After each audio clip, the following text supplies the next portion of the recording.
Hey everyone, it's your host Marcus Norman of Gentleman Style Podcast Show.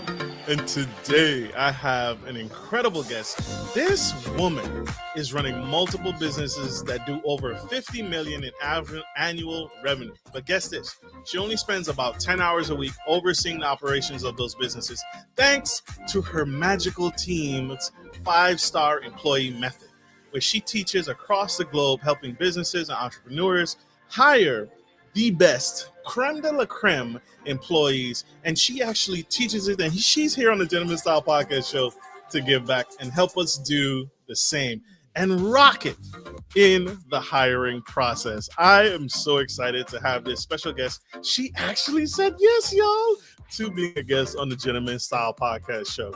And so today we're gonna uncover and see if we can peel back some layers, peel back the onion, and see if we can get some tea on how her HR magic is changing the absolute game and can change the game for you and me. So help me further welcome, I can't hold this lady back, Miss Danielle with the HR magic. Hey, Marcus, thanks for having me. I'm so excited. I'm so excited you are here, ma'am. You are incredible. And you are absolutely fascinating, and I can't wait to dive deep into this conversation. But first, I want to start with a curveball. I want to start with some softball questions. First and foremost, when did you know that you had the gift? When did you know that you had a gift and a talent that needed to be explored, and now you're giving back to others and helping others? So I guess it goes really way back because I started my first company at the ripe old age of 25. So 25 plus years ago. Woo. And I was pretty lucky in making those hires, but there was one morning, a Monday morning, that I woke up and I wanted to call in fake sick to my own company because I didn't want to face another week with Larry, the graphic designer I personally hired. You know, he was probably employee number 7. So I had like 6 other amazing employees, and then I hired Larry. And and of course I couldn't call in fake sick to my own company. But that morning, I resolved myself to take 3 immediate actions. Number 1, move Larry to alumni status ASAP, meaning he was gone by the end of that day. Number 2, I was going to like really understand what I needed to do to make great hires and why I had hired Larry when I shouldn't have hired him. And then number 3, I resolved myself to never settle for another Larry. And so I just really kind of dove into that because I never wanted to feel like that again. And you know, to be honest, it was a relief to my team when I let Larry go because they were over Larry too. You know, he just was he was not a team player. He created more work for everyone else. Our clients, you know, he thought he was smarter than our clients. It was just a total disaster. So, you know, understanding that I can't do everything, I have to build people and I've got to build teams. That really kind of became my path and my destiny as a business owner. And so, you know, fast forward 10, 15, 20 years later, having multiple companies and such, I was able to have more than one company because I knew how to recruit, hire, and retain what I call 5-star employees. And then one of my good friends, Mike McAllowitz, and some other people had, you know, experienced my team and such. And Mike asked me to partner with him on his latest book, All In, and collaborate there. And then it just became like the demand. I didn't seek the demand, but the demand came to me. But I think I was always meant for this and such.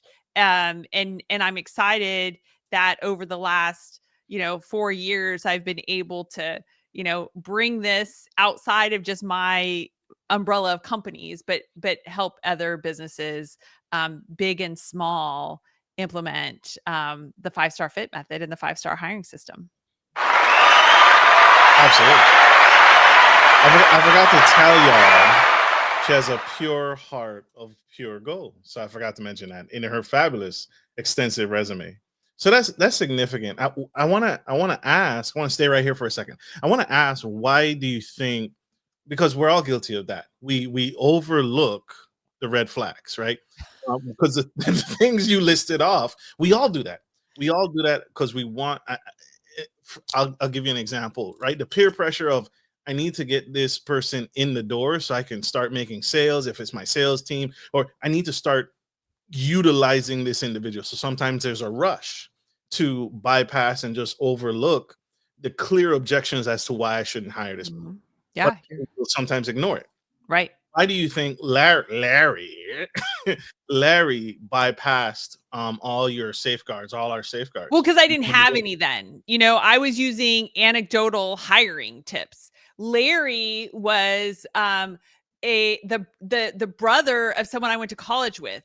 Larry um, graduated with the same degree from the same university as one of my 5-star graphic designers. So, it kind of seemed like he was checking the boxes, right?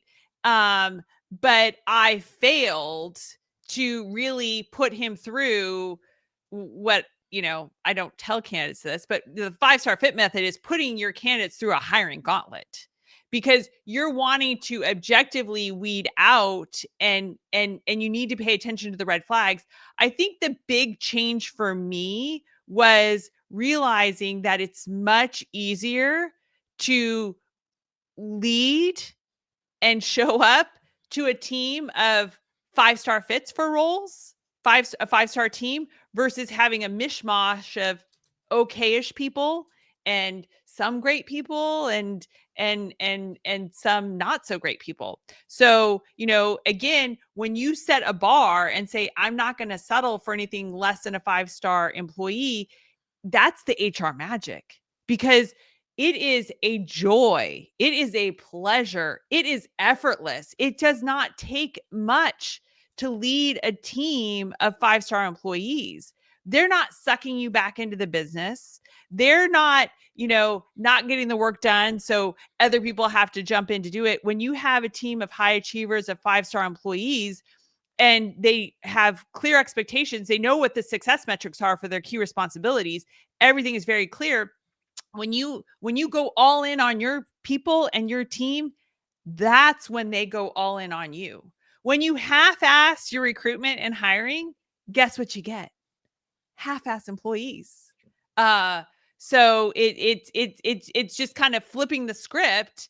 And to me, being a leader, my most number one important job is to make sure that I am not letting a 1, 2, or 3-star person into the door. I love it. That's so true. So that's so true. Is there ever a time to ever override the 5-star method? Is there ever a time where you should make an exception? Because again, especially with family, right? I think when you said, Oh, "Hey, oh, he came from the same background as me," is there ever a window of opportunity to hey, this is my cousin, this is my brother, this is family. yeah, Any opportunity? that's a referral, right? So we think, oh, referrals are great. No, referrals are not great. There is never an exception to putting someone through the gauntlet. Um, because then you're half-assing it. You're not following the process in the system. And when you follow the process in a system for everything, that's when you get repeatable, reliable results, right? It's when you make an exception, when you bypass something, that's when you get into trouble. It's a risk. But when you really, there's a couple of things. I mean, you can get people through the 5-star method, the gauntlet, in days. It doesn't take weeks. When you have a system in place and everything's like ready to go, when you are ready to hire, it's like flipping a switch, and the candidates come through on a conveyor belt, and it's kind of like a QA process. Okay, they didn't pass this. All right, that's fine. Because you're hiring one usually at a time. So, you need to objectively just filter out the candidates through the steps of the process. And there's ways to make it less overwhelming.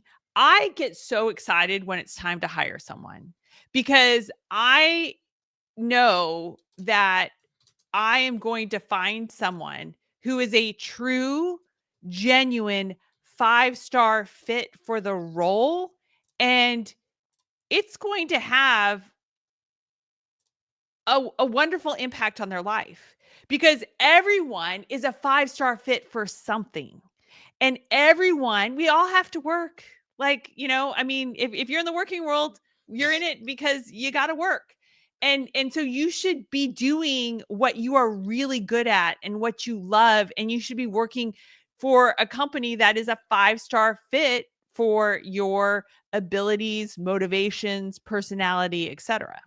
Ooh, ooh! You just said some gold right there. So I wish I had another mic so you could drop it, because we need that mic. We need you to speak into that mic. But what about, have you ever coached to a business that, so I'm hiring 5-star employees, but what if the business or the organization isn't 5-star? Do you ever coach to a business, hey, before you go out and start reaching out to these 5-star individuals and try and indoctrinate them into what you got going on, this company isn't 5-star, so you need to get some things worked out over here first. Have you Yeah. ever?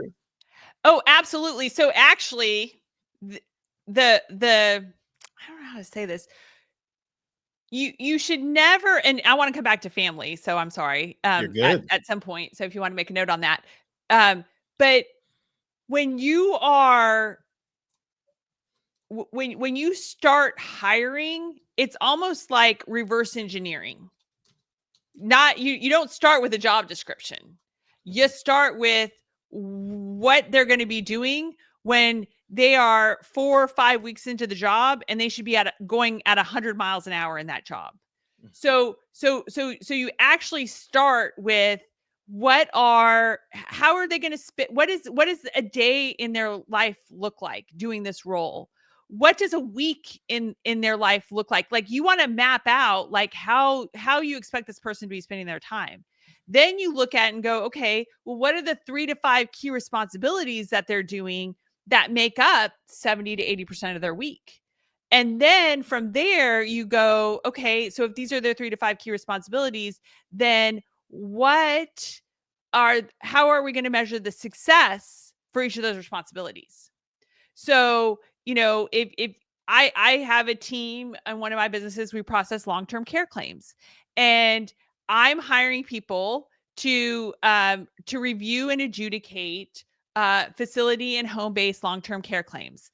What does success look like? You're processing an average of 42 claims per day. You're hitting 98% procedural accuracy, and you're hitting 98% financial accuracy. The bar is set on the success metric. And guess what? When you're that clear about what success looks like, the success metric is quantified with a number, a percentage, a dollar value, a time frame, etc. Then the person that's in that role, they know they're self-managing themselves because they know where the bar is. My team of claims examiners have to meet 42 claims per day on average. The real average that they're all hitting, well, they're all hitting above 42. They're all hitting 98% procedural and financial accuracy. The average is actually 49 for the team. So they're going above and beyond. Mhm. And someone might miss a percentage once or twice over the course of 12 months, but okay, that's fine. There's not a pattern of them missing it. Just the way that we score things, you could have one claim that blows you out of the water. But anyways, Absolutely. um, Absolutely. but so when you get really clear about that, so then I understand what their key responsibilities are, how they're going to be spending most of their time. The problem is most job postings are vanilla garbage, just gobbledygook. People think, oh, how I'm going to do this? I'm going to go on my competitors' sites. I'm going to pull their job descriptions for the same or similar role, and I'm just going to kind of merge them together. And then I'm just going to throw that up on Indeed, and then that'll work. And you know what those job descriptions tell anyone? That you're half-assing your hiring. Like, you're going to accept mediocre because you didn't really spend time going into it.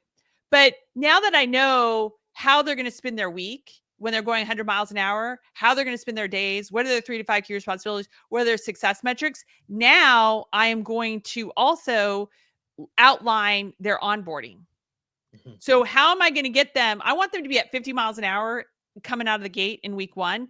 Then how am I going to move them up to 60, 70, 80, 90, 100 miles an hour? You do not need to give anyone 90-day probationary period. If you are making a hire and saying, well, we'll give them 90 days, we'll see how this works, then you're half-assing your hiring process. Like, you are just gambling on a person, and they have not been able to demonstrate to you with enough confidence that they're going to come in, hit the ground running, and that they'll be fully implemented, ideally most positions within 4, 5, 6 weeks. Absolutely. So wait, your method, I don't need to do, there shouldn't be a need for a 90-day probation or a No, 60-day and probationary period. the only state that requires a 90-day probationary period is Montana. So if you're in Montana, God bless you. Like, but every other state is an at will state. So employment is at will. You don't need to give someone 3 months performance improvement plans. You don't need to give 90 days probationary period for a hire. As soon as someone doesn't work out, guess what? Has it ever worked out once you thought this isn't working out? No. But what did you do? Oh, give them 30 more days. Oh, it's our fault. We didn't get the training done. So that's why I'm saying, let's get all those problems out of the way. And before you flip that switch to make the hire, let's do all these things first. And let's get the onboarding plan done. Because here's the other thing. Onboarding is so important when you're making a new hire, because your new hire, if you don't, if their first couple of days, first couple of weeks aren't so great, and they don't really see, like, they're kind of bored, it's just like, you're too slow with them. Number one, they're going to be like, well, this is kind of cush. You're never going to be able to get them to 100 miles an hour if you start them at 5 miles an hour. That's true. That's true. And the other thing is that they're still live on Indeed in the job market. They didn't just apply to your job. You're just the first one to make them an offer. So even though you made them an offer and they accepted it, if it's not a good fit for them, and they're still live on Indeed technically because they've applied for jobs over the last 2-3 weeks or whatever, and that employer is finally getting around to looking at their application and talking to them, etc., they're going to leave you. So that's a red flag then. That's a red flag if you're still, if you're not ready to onboard them and you don't have a we'll great go. onboarding experience. This is why you've got to, like, reverse engineer and start with what I just talked about and have your onboarding plan so that when you're ready to hire, you flip the switch to hire. You can put in your job post. Here are 3 to 5 key responsibilities. Here are the success metrics. That's going to attract the high achiever who's like, awesome, I can do this.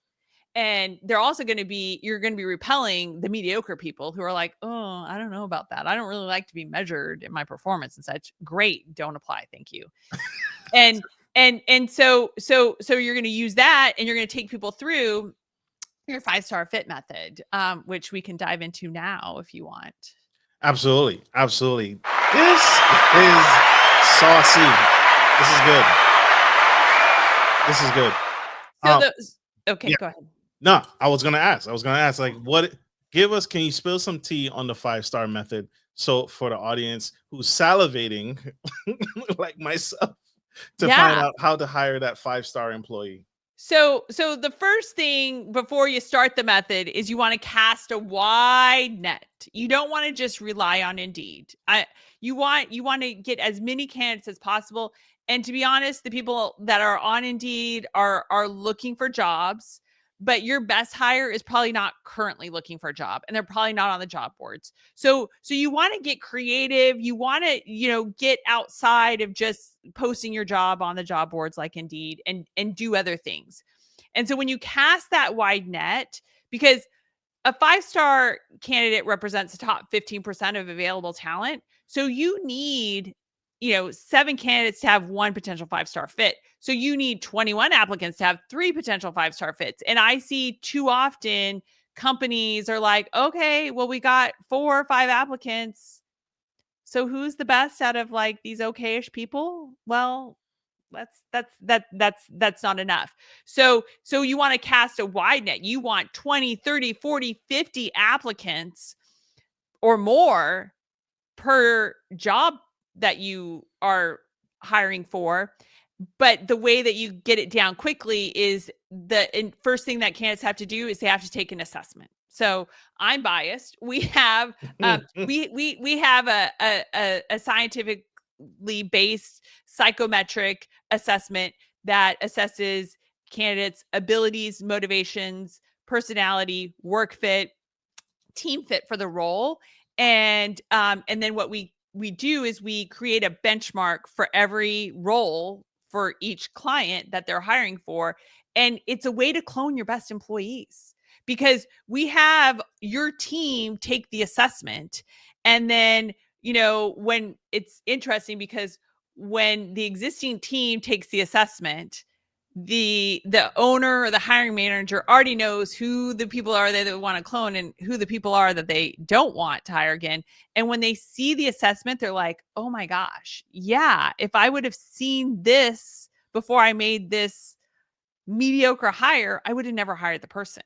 So by taking your best people, having them take the assessment for the role, you create a benchmark. When applicants apply, they're automatically sent the assessment. The assessment is automatically scored against the benchmark for the role, and candidates that score 70% or higher move forward in the process to step 2. So that is how you get to the top 15 to 20% of applicants automatically, like that, and objectively. So this is completely DEI friendly, because you're not looking at resume, you're not looking at experience, you're not looking at any demographics. You're only looking at the candidate's abilities, motivations, personality, work fit, and team fit.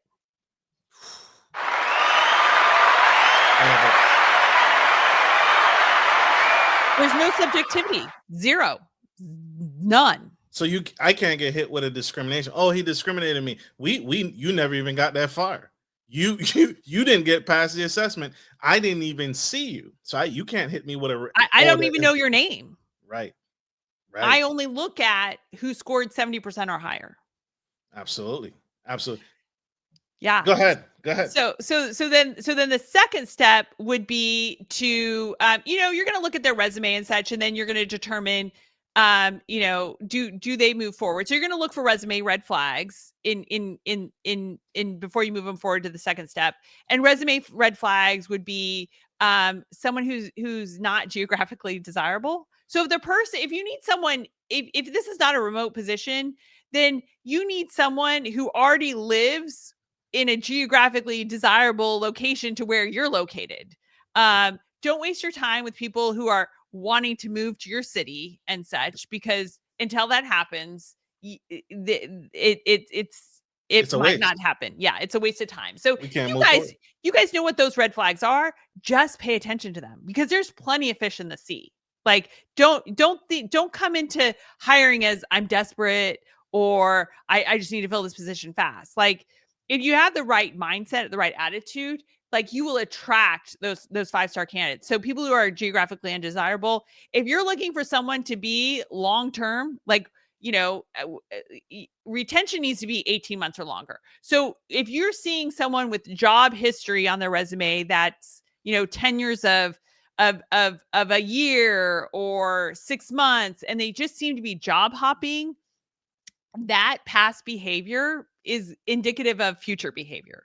So you want a candidate who is going to demonstrate that they worked at some place for 2 or 3 years, if that's what you're looking for. Does that make sense? That makes absolute sense. I don't want a job hopper and someone who's like bump buzzword quiet quitter, right? Because that's a huge buzzword right now, especially in COVID. I think it was born out of COVID, where people were just silently quitting and job hopping. And it's funny. I interviewed a young lady who actually encourages job hopping, right? And she encourages leaving your employer almost expeditiously and using that leverage to kind of gain momentum as far as compensation wise. So you're constantly upping your game by hopping from employer to employer. So you're right. And I wouldn't get caught up in generations and such, because I know that that's being kind of given to like the younger generation about such, because it's all about work-life balance, and if it's not working for you, then don't. Um, But then don't apply. well, exactly. But I have, so back to the claims examiners. Um, that's an entry level job. And it's a really entry level job. And so I recruit recent college graduates with a math degree. Like, that is my sweet spot. Like, if someone has an English degree, sorry, I said I only want people with a math degree. I need people that are problem solvers. I need people who like to do math all day long, etc. So like I've figured out like who is my ideal person, and it's not a personality, because I can tell you that based off of their team fit and some other things, that they don't all have the same personality, because the team fit kind of tells you how their personality is when they show up at work and such. um Absolutely. so I've got three, you know, um, but not one. So it all works, but I'm focused on their abilities. And so on the assessment, I can see, are they great with data? Are they great with numbers? Because those are the kind of people that I need. I need someone who scores, a 7, 8, 9 in working with numbers, not someone who scores, a 3, 4, 5.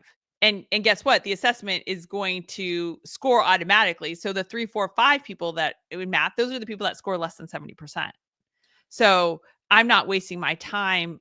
My time with that. So you're looking for those red flags. And you're looking for, do they have the experience? Do they have the potential to do this role? Someone who was an English major is not going to have the potential to sit and do math all day like I need, right? Otherwise, they would have Facts. been a math major.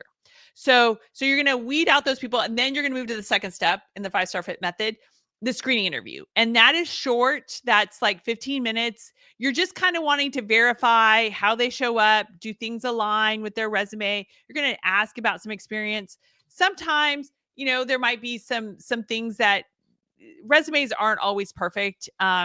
And especially resumes from Indeed kind of get wonky in the formatting and such. So you just want to, kind of like check a little bit, like, okay, is this a viable candidate? I would say about 40 to 60% of candidates that we screen move forward in the screening interview process. But again, we're not investing much time. This is the first time we're investing time with people, and it's on already the top 15 to 20% of candidates. So now we're whittling it down even more. And then from there, you move to skills testing, because it doesn't matter what someone says they can do. It matters if they can actually do it. So it's really important that you have skills testing in your hiring gauntlet, in your 5-star fit method. And I would also just warn you that when you create some sort of skills testing, just make sure that they can't AI it. They can't AI the answers. Um, and now we're starting to demonstrate too, like, is someone really serious about this job? And I'm going to tell you this. This is another way that you're repelling the mediocre people, because you can get a job, just by having a pulse and saying you can start on Monday, to 90% of people hiring.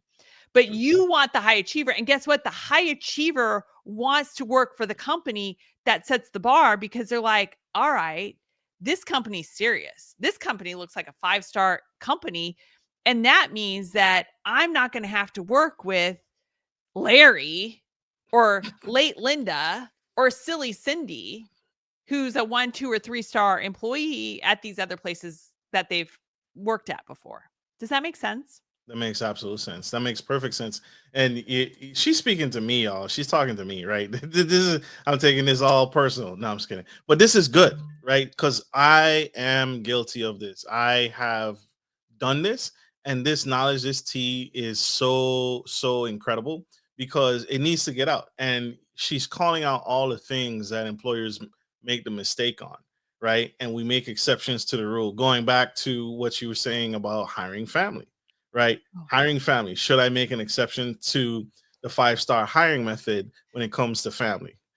So you know what's interesting about family is when we bring on a new client, and we start the process of like, okay, let's have everyone in your organization take the all-in assessment.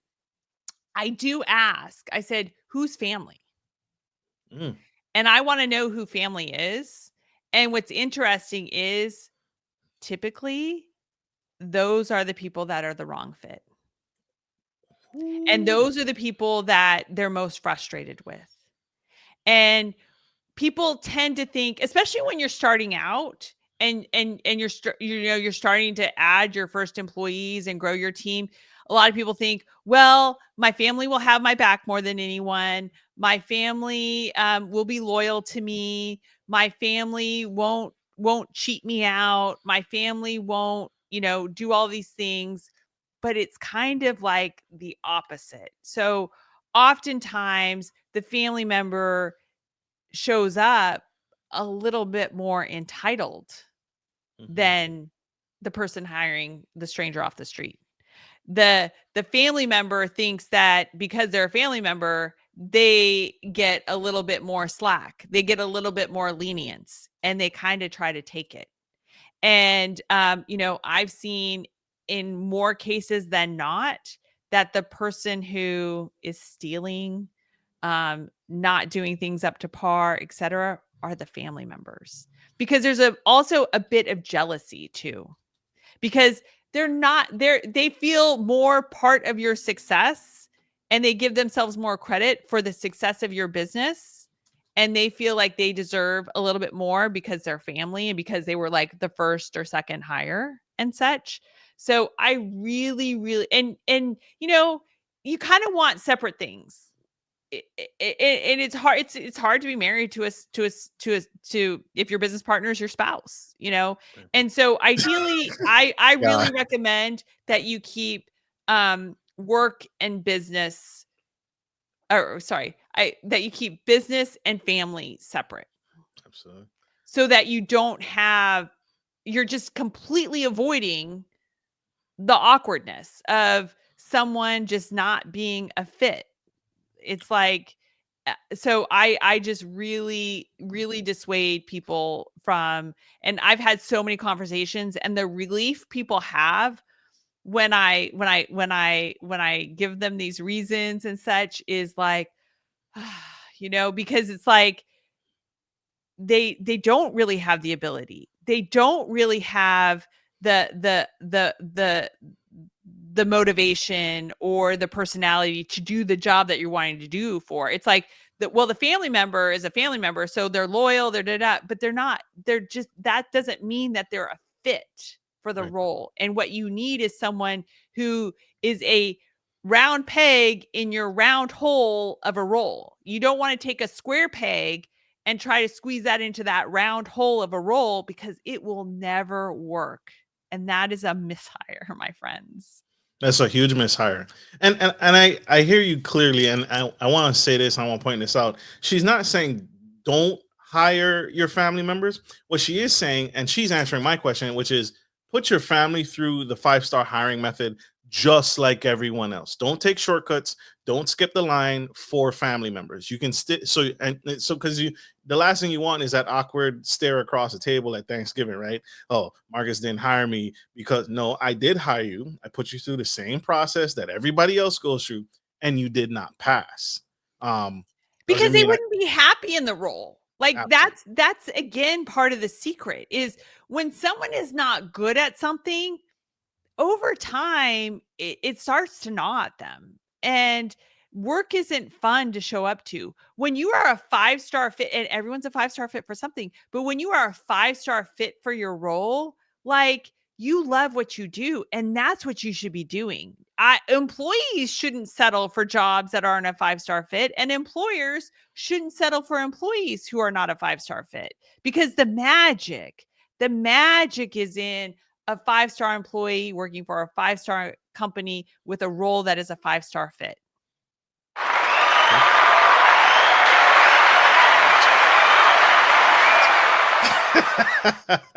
Super, super dope. How much of hiring, you always hear it all the time. Oh, I went with my gut. I went with my Oh gut on yeah. this hire. Yeah. How much of this is science? How much is this is backed by science? And how much is hiring backed by emotions and intuition? Okay. Any So yeah, so we get to the top 15 to 20% of candidates with with the assessment. So that is scientifically based. Um and then you have the screening interview. Yep. So that's going with your gut in the screening interview, and you should go with your gut.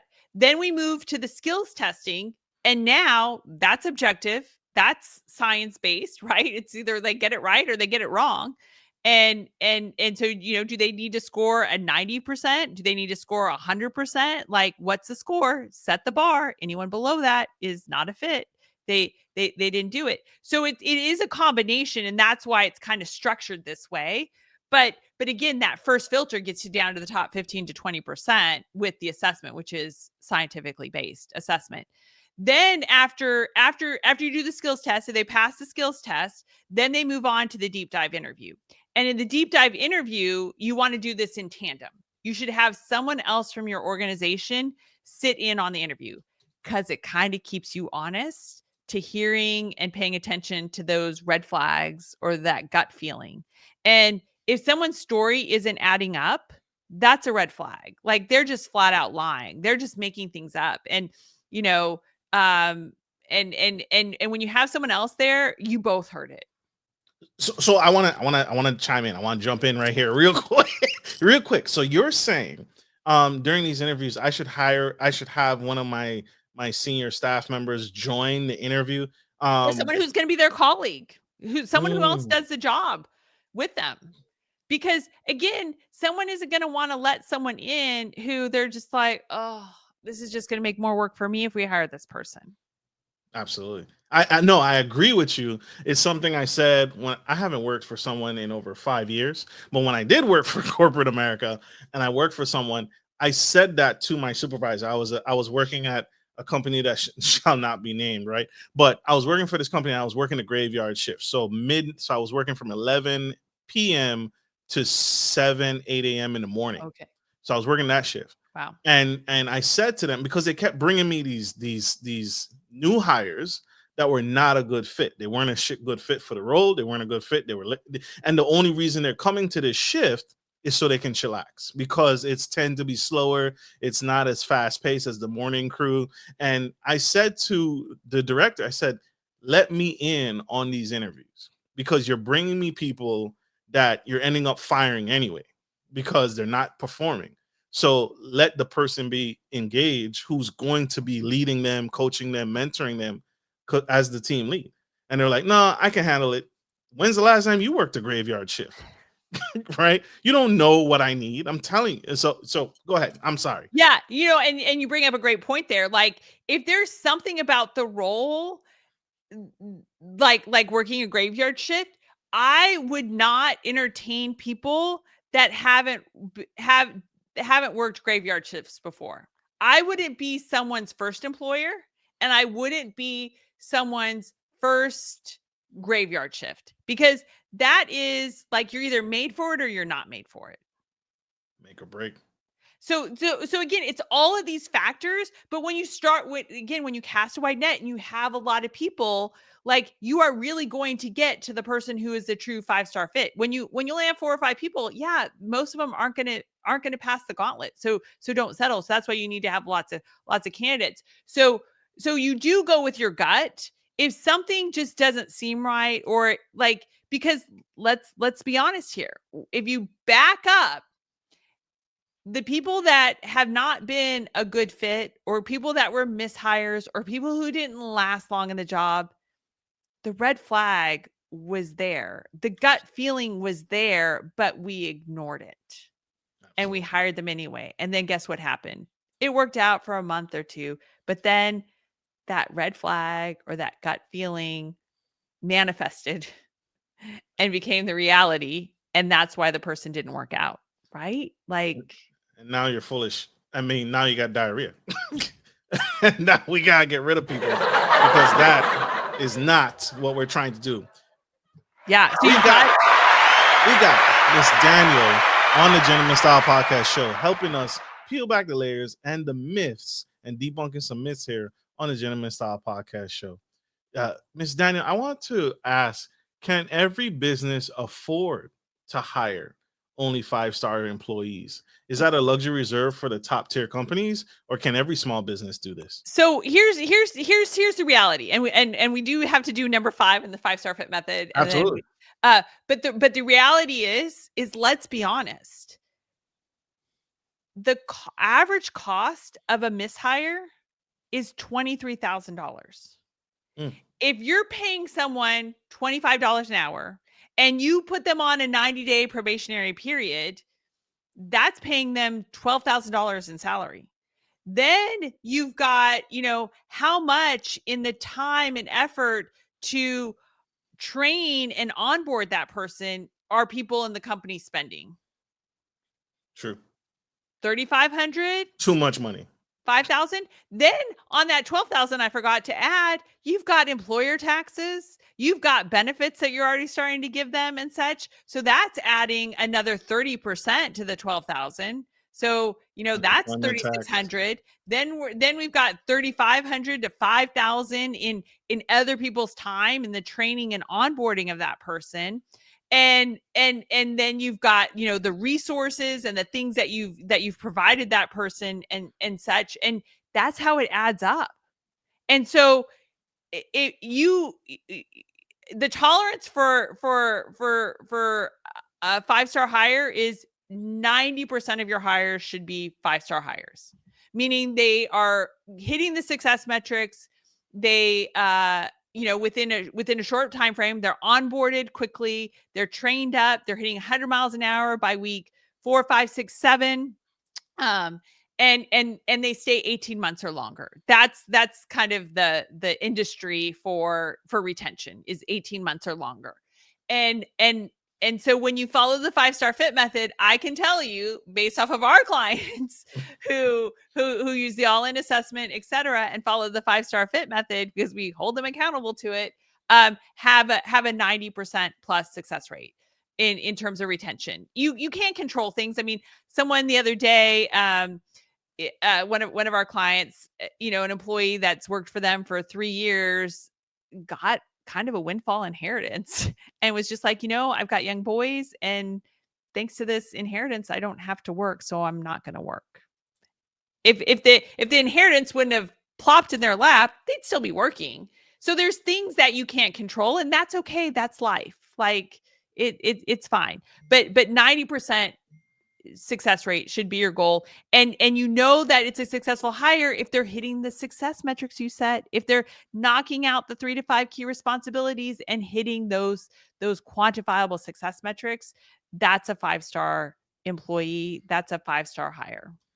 Love it. Love it. So the 5th step in the 5-star fit method is to do a test drive day with the candidate. So if they pass the deep dive interview, then let's have them do a test drive day. Whether they're a remote employee or an in-person employee, you can have a test drive day. And so with the test drive day, you are going to have them come in for 4, 5 hours. You're going to pay them for that time, a flat rate.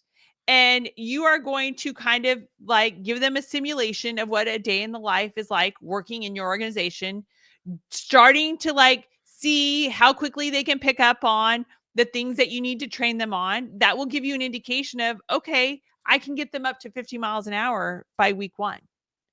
And you want to give them tasks. You want to give them things. So for example, if when we were hiring for a copywriter, one of the things that they did during our test drive day was they sat in on a client call, and then we said, we said, after this call, we need you to write a recap email about it, and we're going to give you 20 minutes. We give them a little extra time to do it, and it needs to be 7 sentences long. It needs to blah blah. So, we're going to see like how well are they listening? How well are they taking notes? Are they taking notes? And then how quickly can they turn this around? And it's not that they say they can do it. We're actually seeing if they can do it. So you want to create simulations in there where they're really getting to experience what it's like. I've had people not pass the test drive day, and it's like, great, because now I'm not going to make a mishire. I'm going to spend $150 on someone being with us for one day, and knowing if it's a fit for them, and we're a fit for, they're a fit for us, and they're, how am I saying this wrong? You're good. We're a fit for them and they're a fit for us. I've had two people that I can remember fail our test drive day. One person was for our construction material supply company, and he was in property management and wanted to get in construction. This was an entry level job. So, we had them come in, and they actually worked 2 days in a test drive day. And again, entry level position. But after 2 days, he's like, I don't think this is for me. I actually want to stay in property management. And I'm like, great. I was out $300. If I wouldn't have hired him without the test drive day, he was so eager to work in construction. He thought that if I would have hired him, he would have hated the job after 1 week. He would, and he's still live in the market, right? He's applied to other jobs. So he would have left us. I would have had a mishire. And then we had another person who came in for another role with another team in one of my other companies, and that was a small team, and we had a lovely break room, and we were in an area where there wasn't really many places that you could go and grab a bite to eat. So everyone just brought their lunch in and ate together at the same time. And of course we provide lunch to people on this day, but she asked about that because when she was like noticing like there were not many places around us, it was like, no, the team eats together every day, everyone gets along, it's a small team, this other. She's like, oh, then I don't think this is for me. And I'm like, that's great. Like, you can't put everything into a job description. That's why you've got to like kick the tires and let them kick the tires on your organization. And again, that's part of the culture. That's in one of my companies, not in all my companies, but it's important in that company, and it works. And so giving someone a day in the life and a test drive day, again, helps you prevent that mishire. So I would say that is a bit scientific as well, in terms of like, it doesn't matter what they say. This is objective. They've actually done it. They've actually experienced it. And they're not going to, they're not going to quit after 1 week because they knew what they were getting into. Does that make sense? That makes perfect sense. I want to ask two questions based off of what you just shared. One, is it ever the leader's fault where a 5-star, a potential 5-star, because they didn't make it, they failed test drive day? Is it ever the leader's fault where that individual got that far in the process? And is there tweaking to the process when we find individuals who get that far that shouldn't have gotten that far? Is there ever a rehash where we go back and say, let's look at how this individual got this far in the process so we can tweak it and make it better? Yeah. And lock that door so we never have that experience again. So I would say with the individual who wanted to come from property management and get into construction, I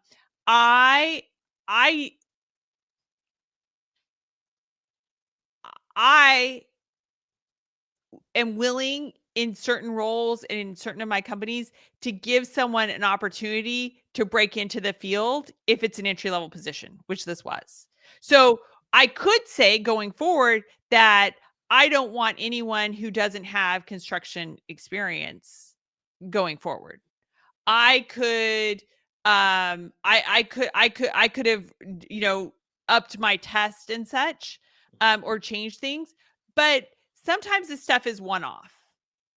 The person who about the lunch and such, like, sometimes you can't do a backstop for everything, but the important thing is that you're constantly, you cast that wide net. So just because I got this guy coming into test drive day doesn't mean I don't have someone else ready for a test drive day too. Like, I'm not putting all my eggs in one basket. Like, I am still moving candidates through the process, and my goal is to get 3 people through to test drive day. I don't get one person through to test drive day and they pass test drive day and I make that offer, because I should have other people that are shortly trailing, because taking people through this gauntlet should take 5, 7, 9 business days. Absolutely. Well, I'm not taking a month, because I already know what next step it is. I know if I'm going to move them forward, and I know what needs to happen in the next step, because I've got a process and system in place.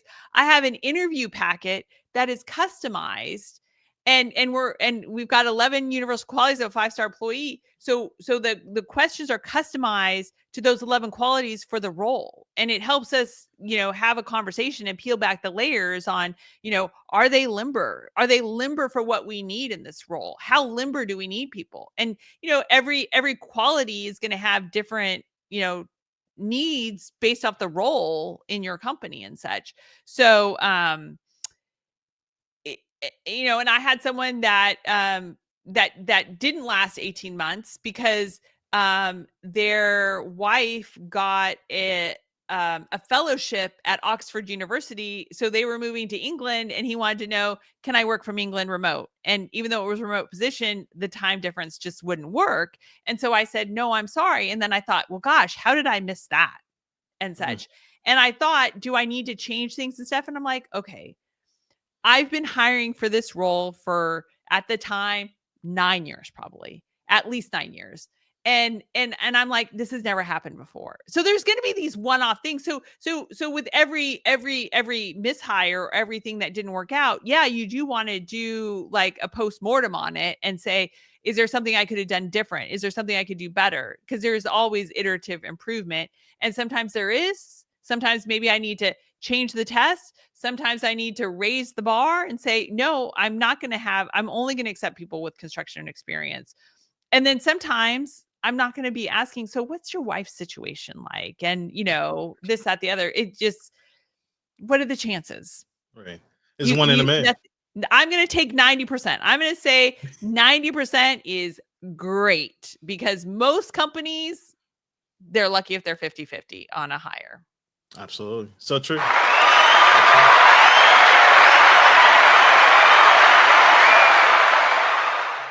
Does physical appearance ever come in, or does it ever matter when hiring?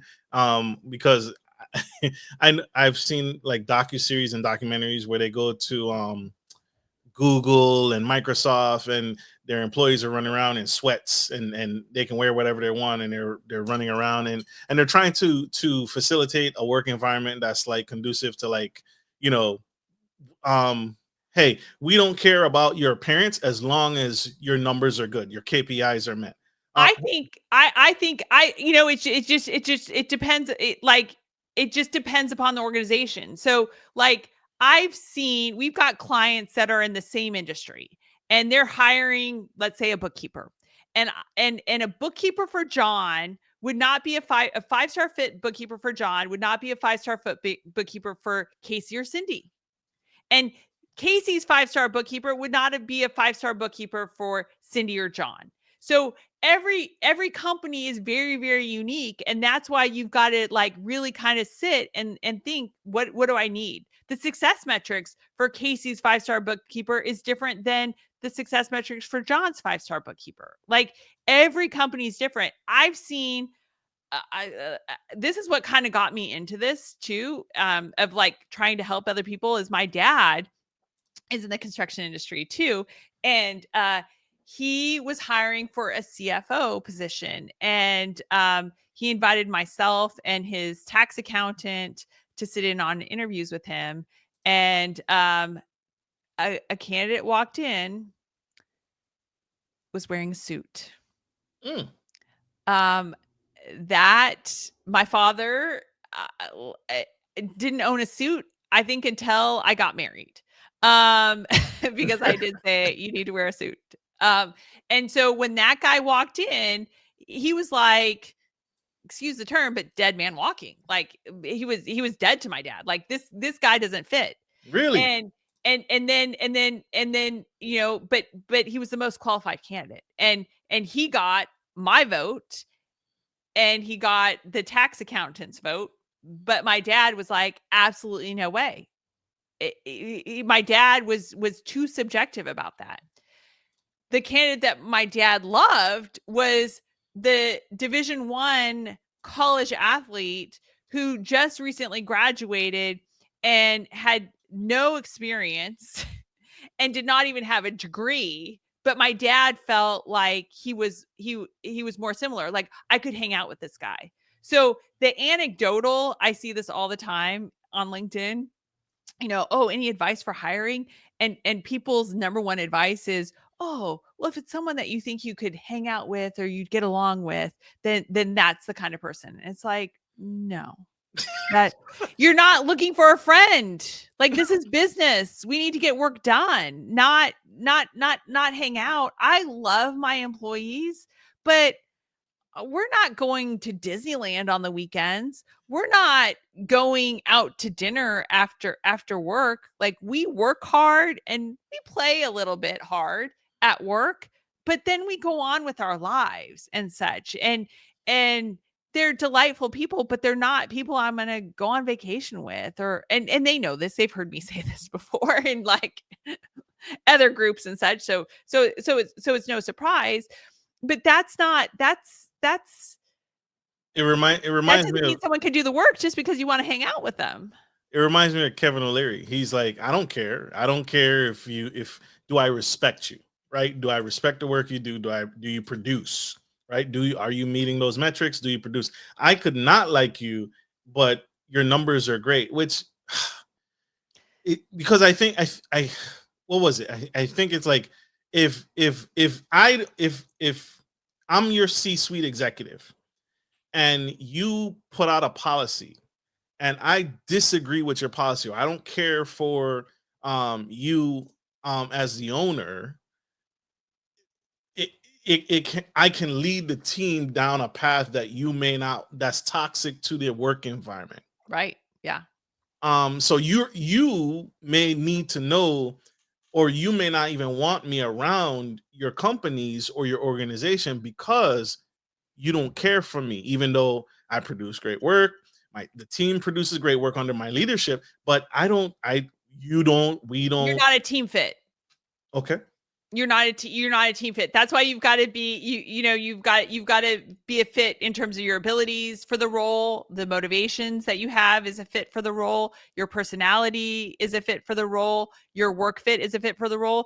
So one thing that we see in the work fit But report is we see if someone's better in office or remote. Just because someone wants to work remote, if that person's better in office and it's remote position, I'm not going to consider them because over time, it's like trying to put a square peg in a round hole. Someone who's better in office is better in office because they get energy from other people and they need that. And that's what keeps them going and such. I'm great remote because I can buckle in for the day and I just can pound it out. Like laundry does not get done during my workday, even if I'm working from home. And then you want to see what their team fit is. And yeah, your top performer might make the rest of the team miserable. And that's not good for everyone. Someone's going to go, yeah. and it's better off that your team works together as a team.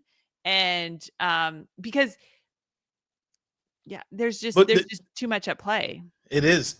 What I'm. Yes, absolutely. It's hard. It's hard for me to say I I I don't need to like you, but I need to know that you believe in this mission, you believe in the company's ethos, you subscribe to it. So when I put out policy, when I put out a standard, you're not gonna undermine me. So it's hard.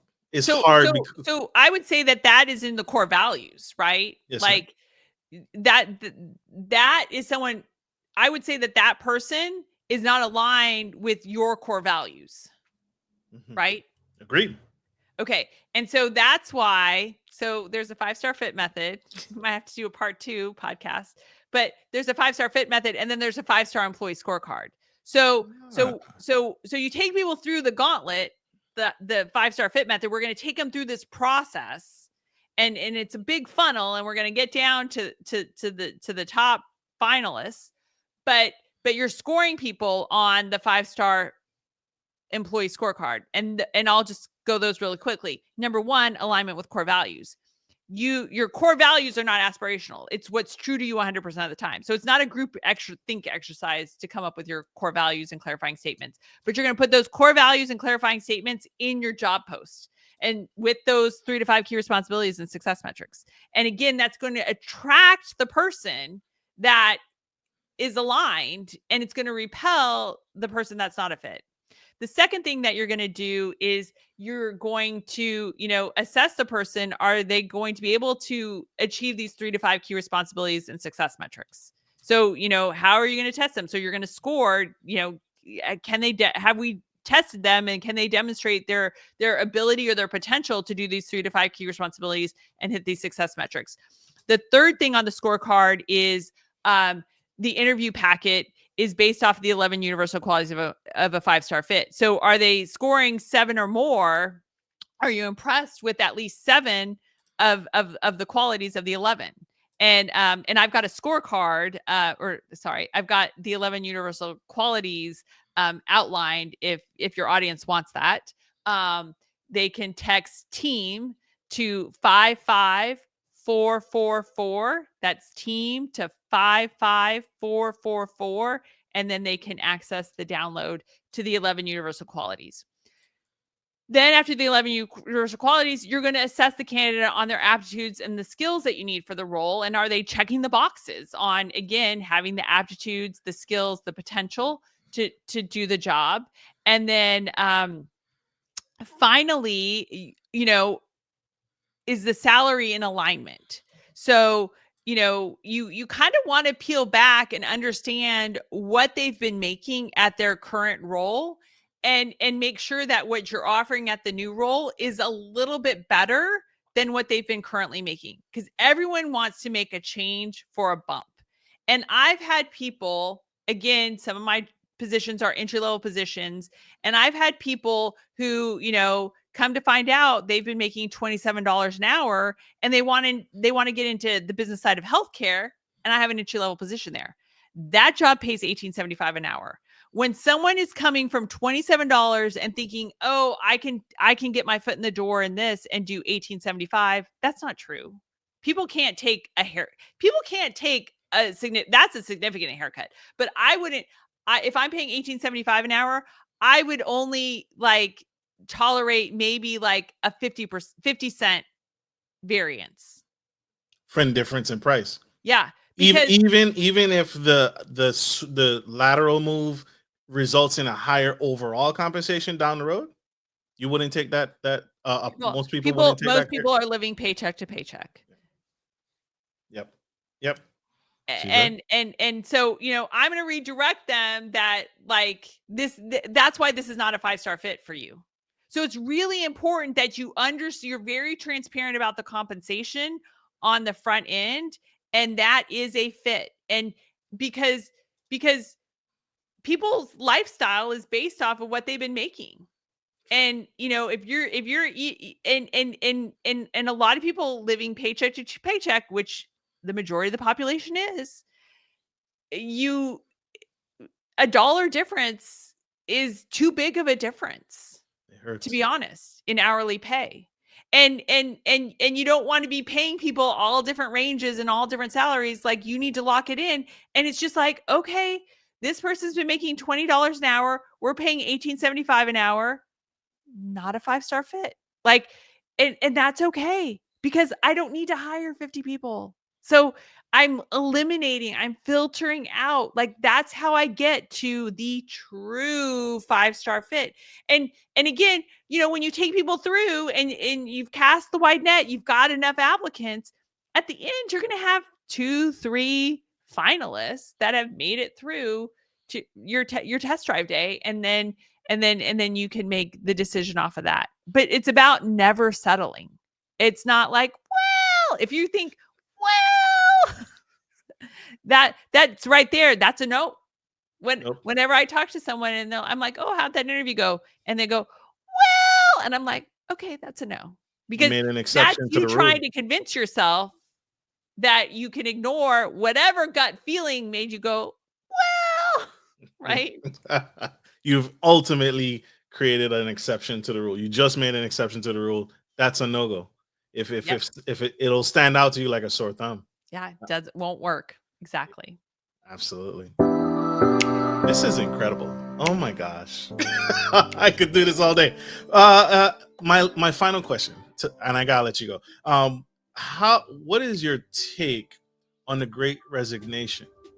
Was it a wake-up call or a temporary trend for us? It was temporary. It was temporary. For sure. It was temporary. I think that like life is going to be a roller coaster. Our economy is going to be a roller coaster. Marketplaces are going to be a roller coaster. Industries are, have different roller coaster trends and such. And so I think it woke people up to certain things. So this is why I think now there's more awareness of, hey, when I take a job, it needs to be a 5-star fit. And that's why if you're a 5-star employer with a 5-star process when it comes to hiring, that's going to attract the 5-star employee. And as long as you filter out the 1, 2, and 3-star candidates, the people who aren't a 5-star fit for the role, you won't have to worry about someone resigning. True. Because you've got someone who has found the job that they were made for, that they are a 5-star fit for. Absolutely. How can people connect with you? How can people sign up? The train has left the station and you are doing this across the globe, but how can people find you and connect and learn more? Yeah. So 5staremployeehiringsystem.com, the number 5staremployeehiringsystem.com kind of outlines everything. And then, but take baby steps too. Like check out the 11 universal qualities of a 5-star employee and just start really thinking about what you want and what you don't want, and putting a little time. We can transform someone's hiring in hours, not weeks. And it's just because we can pull those things out of your head and get it into a system for you. Love it. Love it, y'all. Love this. This is incredible. Unfortunately, we are out of time. We have to let this incredible woman go. She has many more lives to change, many more companies to change, and many more people and organizations to help. But connect, get connected. This is a invaluable resource that you need to connect with and save your company and hire that next 5-star employee and get rid of the rest. No, I'm just kidding, but you might. But all right, y'all, like we end every show, I want to say this to you publicly, Miss Danielle, don't ever quit. We need you. We need what you're doing. What you're doing is incredible. Absolutely. Like we end every show, take care of your friends, take care of your family, and always take care of business. This is Marcus, your favorite gentleman, and the incredible, superfragilistic, espialidocious Miss Danielle, HR Magic Mulvey, signing off. Love you guys. Bye.